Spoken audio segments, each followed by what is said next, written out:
Support for the statewide broadcast of the State of Ohio comes from the law offices of Porter, Wright, Morris, and Arthur, LLP, helping businesses and individuals solve complex legal problems throughout Ohio, across the country, and around the world, on the web at porterwright.com.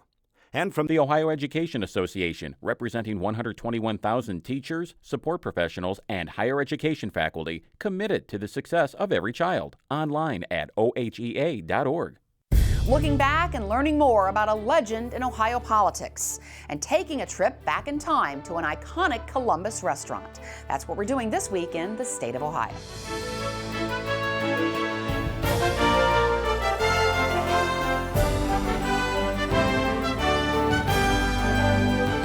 The holiday season is upon us, and for many people that means shopping. Books are often a good choice for those who are just hard to buy for, who have everything, or who are crazy about politics and history. This week, I'm spotlighting two recent books that might help with checking off those who are in that last category. There have been 63 governors of Ohio, and 6 of them have served 2 separate terms in the state's top executive office. The first 5, Alan Trimble, Wilson Shannon, Rutherford B. Hayes, who also went on to become president, James Cox, and Frank Lausche, have mostly faded into history. But the legacy of the last multiple-term governor, James Rhodes, lives on in many minds, and now in the pages of a book that's been described by another governor, Bob Taft, as the first thorough, balanced biography of this dominant political personality and amazing human being. This book, James A. Rhodes, Ohio Colossus, tracks the rise of Rhodes from his modest upbringing in Jackson County to his athletic accomplishments, to his long political career, beginning on the school board in Columbus and ending as one of just 6 governors anywhere in the U.S. who served 4 four-year terms. The book is so comprehensive and well-researched that it has 3 co-authors. Former Plain Dealer reporter Richard Zimmerman, who started the book before he died, former Plain Dealer and Associated Press reporter Tom Deemer, and Lee Leonard, who reported for UPI and the Columbus Dispatch until he retired a few years ago. I asked Lee Leonard about the complex legacy of Jim Rhodes, both the controversial times, such as his nasty losing campaign against Dick Celeste in 1986 and the tragic shootings at Kent State, but also about his reputation as a deal maker and a consummate politician who got things done. Near the end of the book, in fact, at the end of the book, we just sort of sum up the accomplishments that he had. There have been several vanity books about Rhodes that were put out that had all of his accomplishments, and we borrowed heavily from that. I think they might have exaggerated. We tried to get as close to possible as what he accomplished in the areas of education and monument building. That is, he was great for building buildings. And the building trades unions loved him for that. They were on his side. So he was able to work with various different kinds of groups in a way that I don't think that some of the politicians now are able to do. How much do you feel like the Kent State situation played on him? I mean, you have a lot of descriptions of him being gruff and flinty and difficult in the book, but also some softer side stories about how much he loved his wife and things like that. But the Kent State shootings, I think, for a lot of people really stand out. How did that whole situation weigh on him, and what was he like before and after that? We couldn't see any difference before and after, and that's the way he wanted it. I think that hurt him, and especially hurt him that it happened and that he was in charge at the time. He didn't want to accept the blame for that, but I do think that deeply it hurt him inside because he liked young people, and he wasn't blaming that on the students. He was more blaming it on people who came in from the outside and were agitating during those disturbances. So I think that it hurt him. I know he didn't want to admit it, and that's the way he was about many things. He didn't want to admit fault. He didn't want to talk about sad things that had happened. He just wanted to move on ahead. And when you talk about him as a politician, he also had a way of connecting with other people who you wouldn't necessarily, not just the money makers and the big connected people. He liked to talk to people who weren't necessarily the people donating to his campaign. We'd go on trips, the press corps, he would take us along, and then it would be time for lunch, and he'd go into some restaurant or diner and buy up a whole box of hamburgers, which was his favorite food, hamburgers with garnishment on them.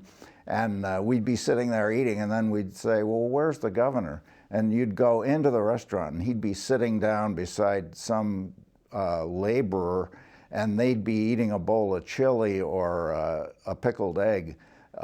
He loved the common people. However, that's not to say he didn't get along well with the business community. And that was one of the reasons why he faded away, because the business titans who had supported him during the 60s in friendship and money, after a while, you couldn't get things done by consorting with the business moguls. You had to go through their image makers at the State House, and he didn't pick up on that change in the culture. We, as reporters, often talk about the current governor, John Kasich, and him being kind of difficult in terms of access and trying to find him on a given day to get him to react to something. But he was nothing compared to Jim Rhodes and his accessibility to reporters.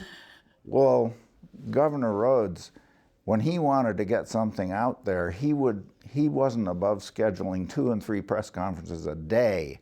And you'd run down there and he'd perform, and then you'd go back and write your story. That's what he wanted. When he didn't want you to know what he was doing, he was not visible and not accessible.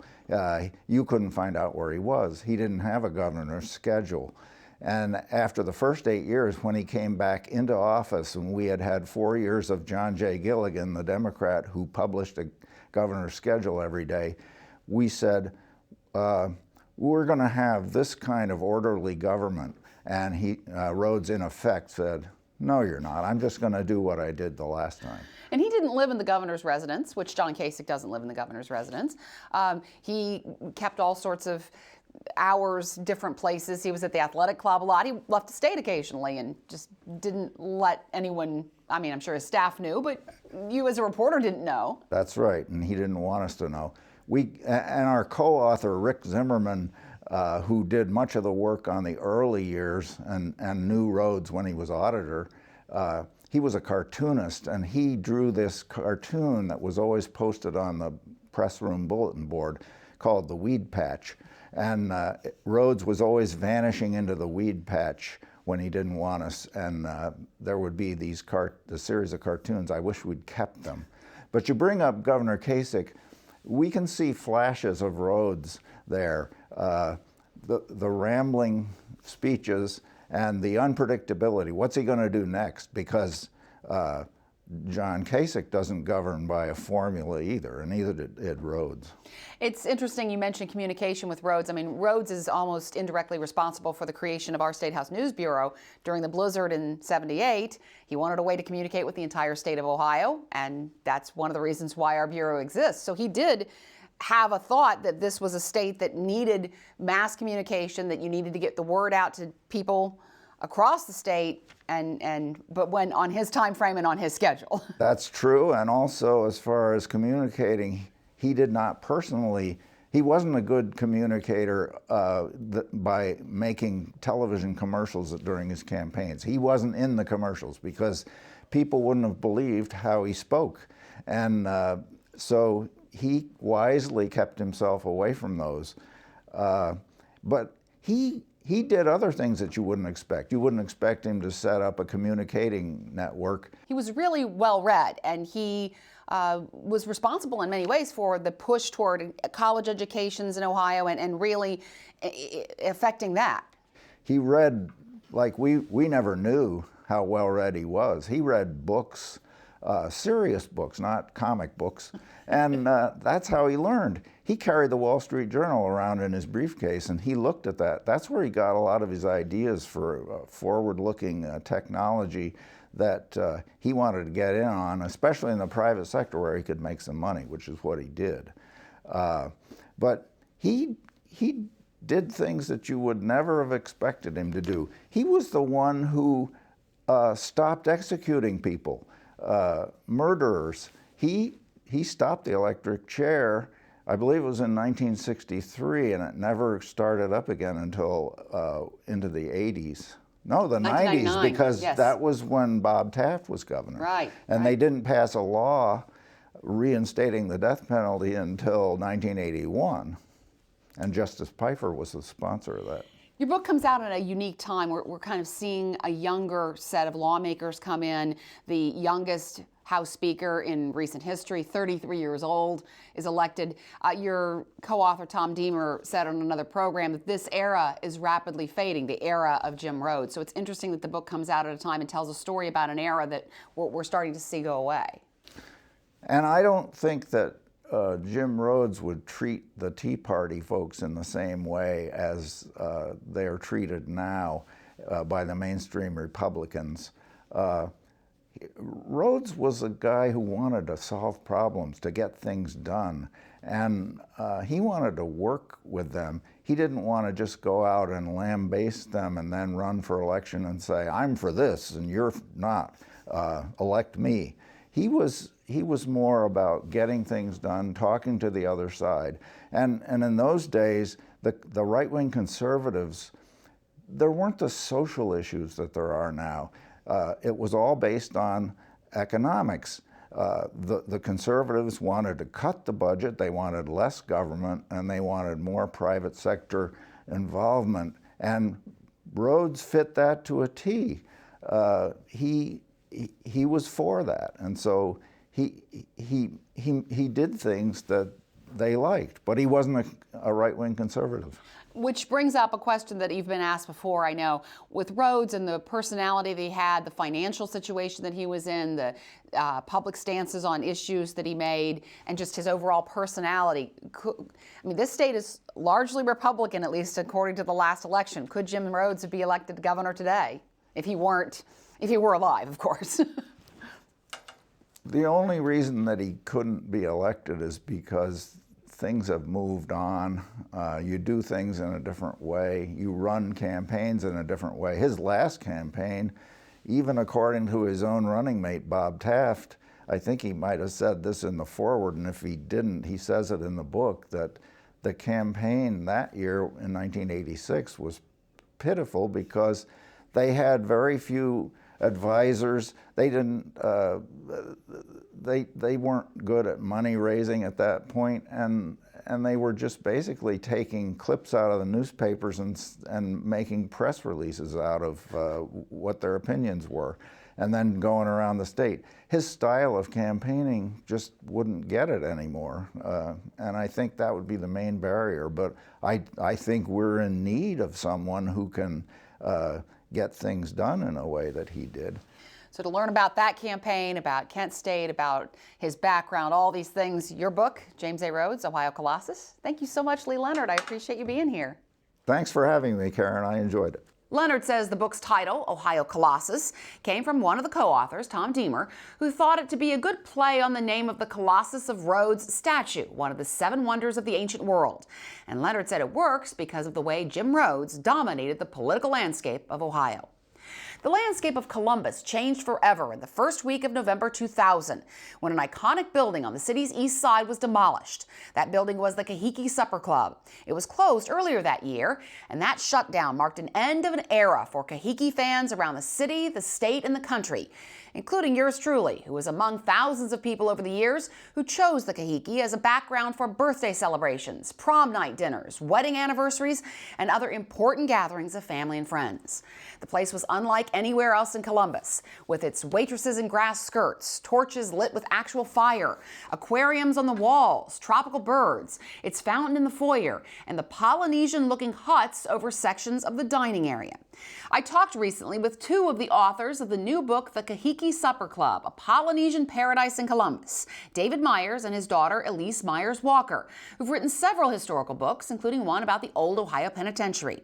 I asked them about taking on this project when so many people so fondly remember the Kahiki, often by looking at the unique drink mugs that were for sale in the gift shop, but were often stolen by diners. Yeah, the original ceramic dishes and mugs and everything, they had been made by, well, starting out with Marcy Sapp, Bill's wife, had made these, and kind of like on a potter's wheel, And she created kind of the designs that were then copied.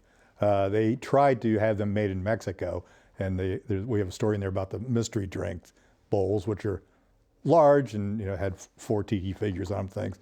And when they had them shipped from Mexico, all but one was destroyed in the shipment. So they had to make them locally, and they hired Hoffman Ceramics to do some of it. And some of them were made in the basement of the Kahiki.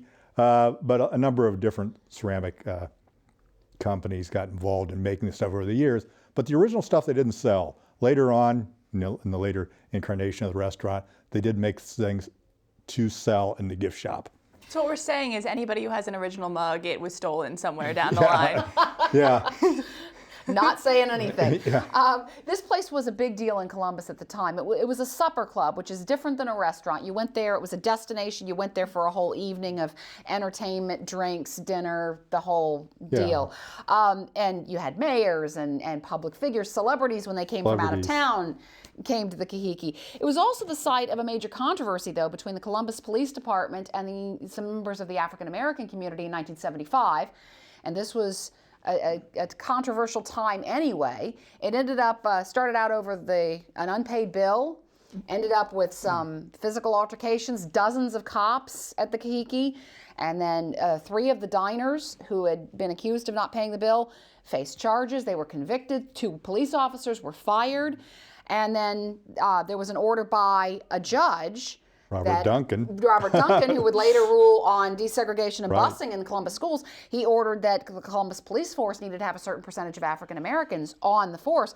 How did the Kahiki get, is it significant that the Kahiki was involved in this very big event? I think it was happenstance. Because if you look at the Kahiki, they were very much, from the onset, they hired a large percentage of non-white employees. Many of them were Cubans, many of them were from Hawaii, and many of them were the wives of servicemen that they'd married overseas and brought them, because that was the look that they were trying to create. So I think the fact that this incident occurred there, it was just, everything kind of went wrong at once.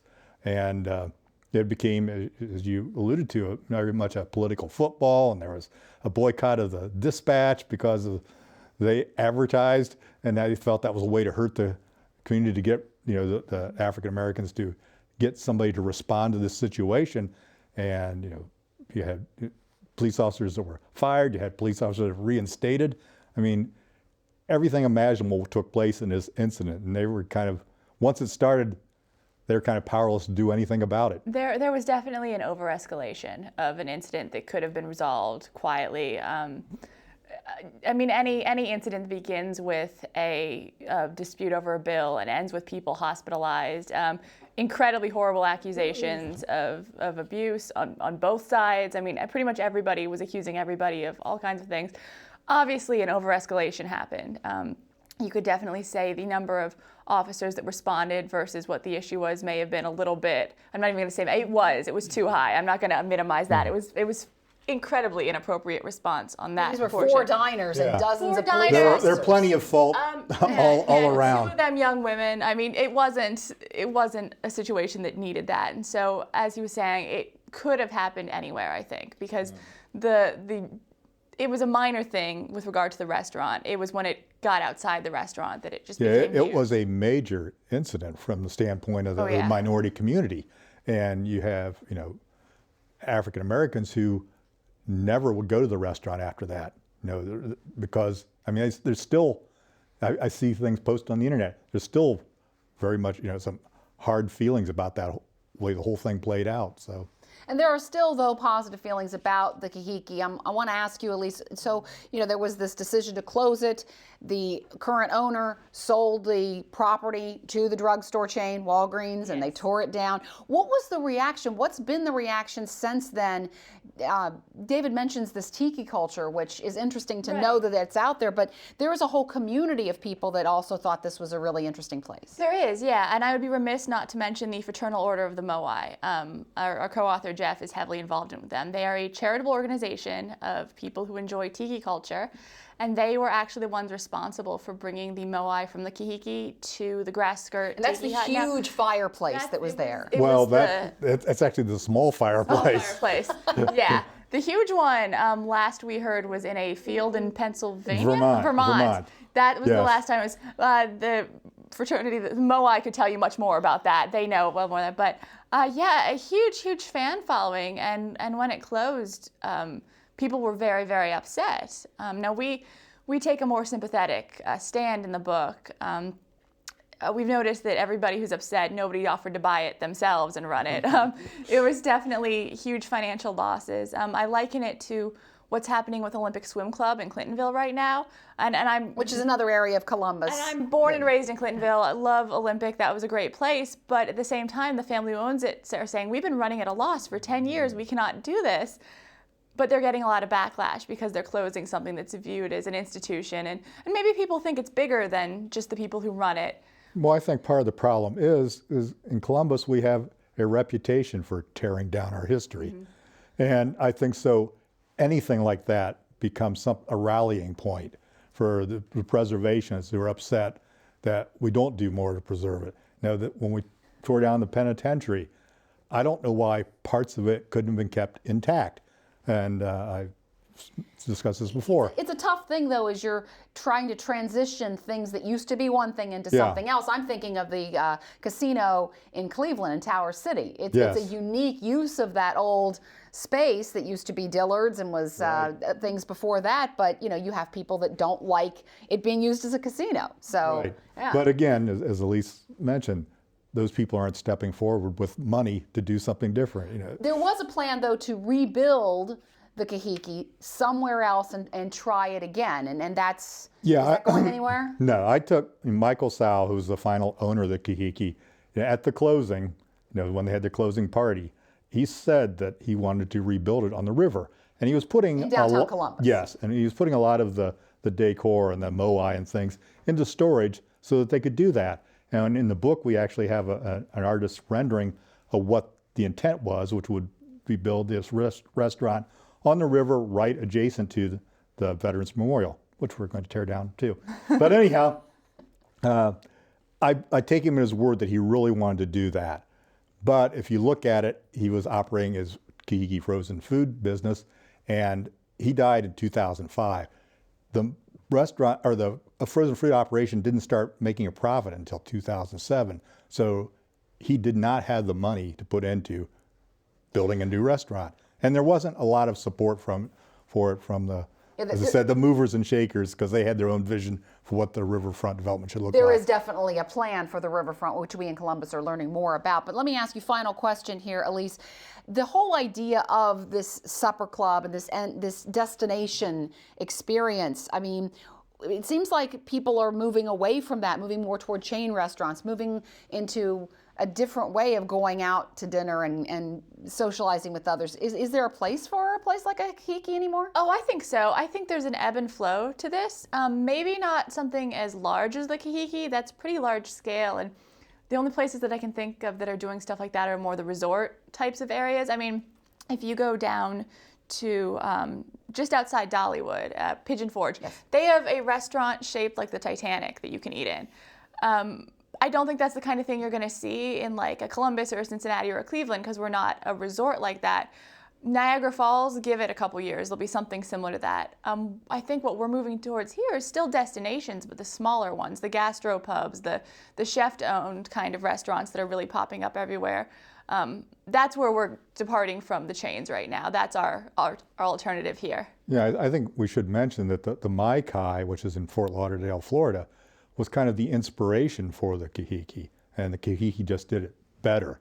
But the Mai-Kai still is in existence, and it benefits from the fact that Florida is a tourist destination. So you have people coming from the north coming down to a Polynesian restaurant. But it's not the way it used to be, but it's still standing. Yeah, I think that, as Elise mentioned, everything goes through cycles, and even Bill Sapp and Lee Henry, who started the Kahiki, say they don't understand how anybody can be in the restaurant business today, because the model has just changed so much from when they did it. I mean, they were basically printing money when they opened it. And it was certainly a unique place, a Polynesian restaurant in Columbus. I had a milestone birthday and prom dinner there and everything. I like a lot of people in Columbus did. It was a place to go. Yeah. yes. All right, David Myers, Elise Myers-Walker, thank you very much for being here. I appreciate Thank you. it. Thanks. Myers says the idea for this book came when Jeff Chenault and Doug Motz, who joined them in co-authoring the book, urged them to write it. And it was then that he says he learned of the Kahiki's appeal well beyond Columbus. And he says sales of the book around the country and the world have shown the Kahiki's high place in tiki culture. Next week, a big show. 2 longtime lawmakers I've enjoyed covering over the years will be leaving because of term limits. But before they go, they'll sit down for one last interview. Progressive Democratic Representative Bob Hagan of Youngstown and conservative Republican Representative Lynn Watchman of Napoleon will be here to talk about what business they leave behind. But that's it for this week. For my colleagues at Ohio Public Radio and Television, thanks for watching. If you'd like to ask questions, make comments, or watch this week's show or earlier episodes, please visit our website at statenews.org or watch on the Ohio Channel's website or at ideastream.org/Ohio. And you can follow Joe Ingles, Andy Chow, and me on Twitter. Happy Thanksgiving, and please join us again next time for the State of Ohio.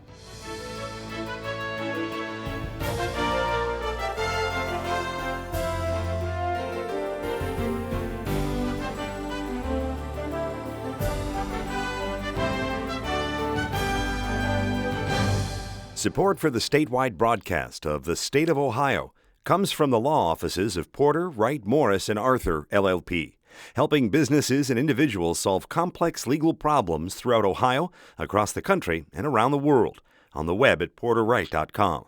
And from The Ohio Education Association, representing 121,000 teachers, support professionals, and higher education faculty committed to the success of every child. Online at ohea.org.